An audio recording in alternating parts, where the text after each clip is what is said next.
Togo Info, le Togo à votre portée. Autant mobiliser et monter ce budget à 2 000 milliards par an pour pouvoir satisfaire tous les besoins de Ok. Après ça, qu'est-ce qu'on fait? Après avoir posé la main sur le jeté, qu'est-ce qu'on fait? On nettoie d'abord. On nettoie la main, on nettoie.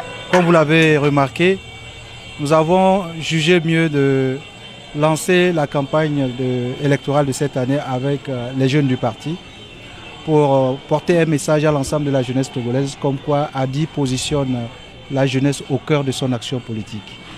Vous savez, nous luttons pour l'alternance il y a plusieurs décennies et c'est avec cette jeunesse que nous allons obtenir cette alternance et c'est pour cette jeunesse que nous allons obtenir cette alternance.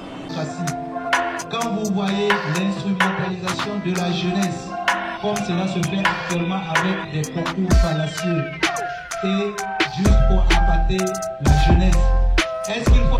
Donc le message que nous avons partagé cet après-midi, c'est les principaux axes du programme du candidat Gogué, qui sont la refondation de la nation togolaise, le développement des piliers socio-économiques et le renforcement de la résilience sociale. Tous ces axes sont déclinés en 60 mesures opérationnelles qui seront réalisées pendant les 5 ans à venir au cours du mandat 2020-2025. Pour la conquête de l'électorat, vous savez, nous avons mené pendant la pré-campagne plusieurs activités de terrain.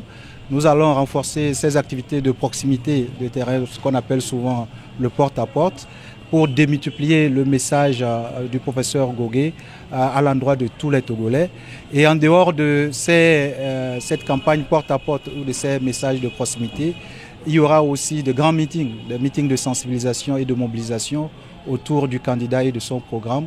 Nous réaliserons aussi des caravanes et à cela nous allons aussi associer la formation. Vous savez, pendant cette campagne, la formation que nous avons engagée pendant la pré-campagne pour renforcer la capacité de nos militants en termes de surveillance du processus électoral, en termes de présence effective et vigilante dans les bureaux de vote. Nous allons poursuivre donc ces séances de formation et nous allons aussi agrémenter la campagne par des activités culturelles et sportives.